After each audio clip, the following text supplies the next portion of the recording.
I thank you most sincerely for giving me this opportunity to make a brief statement following my election as the President of the 81st session of the General Assembly earlier today.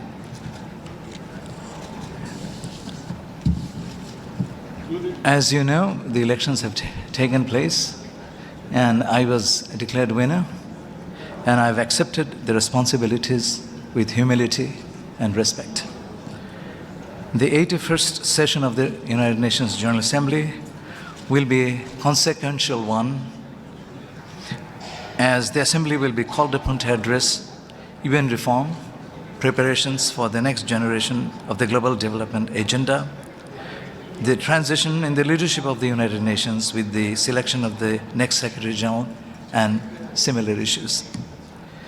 These will unfold alongside urgent global challenges already before us, including climate change, geopolitical tensions, energy insecurity, and widening development divides.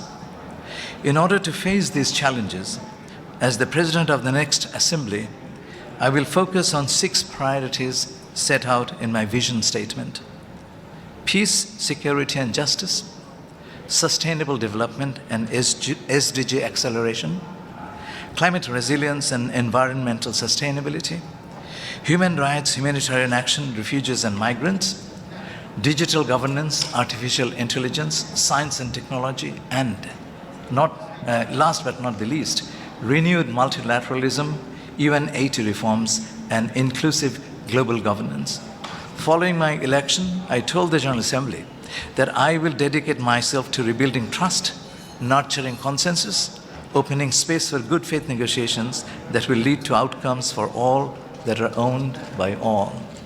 I will unfailingly uphold the UN Charter and conduct the work of the Presidency in full accordance with the Code of Conduct of the President.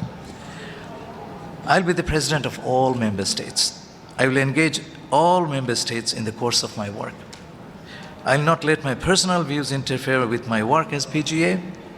I will seek common ground without ignoring differences. I'll organize my office reflecting geographical, gender, and linguistic balance. Creating a group within the office of the President to specifically serve the needs of the small delegations will be one of my early priorities.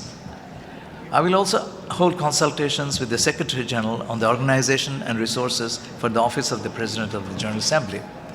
I called upon all Member States today to contribute to the PGA Trust Fund to help carry out the work of the Office of the President more effectively. I will work with them to ensure adequate long-term funding for a robust internship program. And as the UNGA President, I will dedicate myself to rebuilding trust and nurturing consensus, as I said.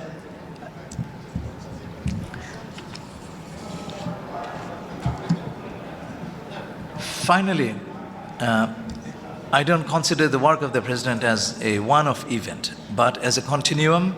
Therefore, I will carry forward the important initiatives under the current and previous UNGA presidents. A principal way to advance public trust in our organization is to tell our success stories to the peoples of the United Nations. The UN Press Corps is the best vehicle to accomplish this task. To this end, I intend to work closely with you, and this is my commitment. My doors will be open, and I'll reach out to you. I will set up an effective communication team which will remain in constant contact with you throughout my presidency. I once again thank you for the opportunity to address you. Thank you very much.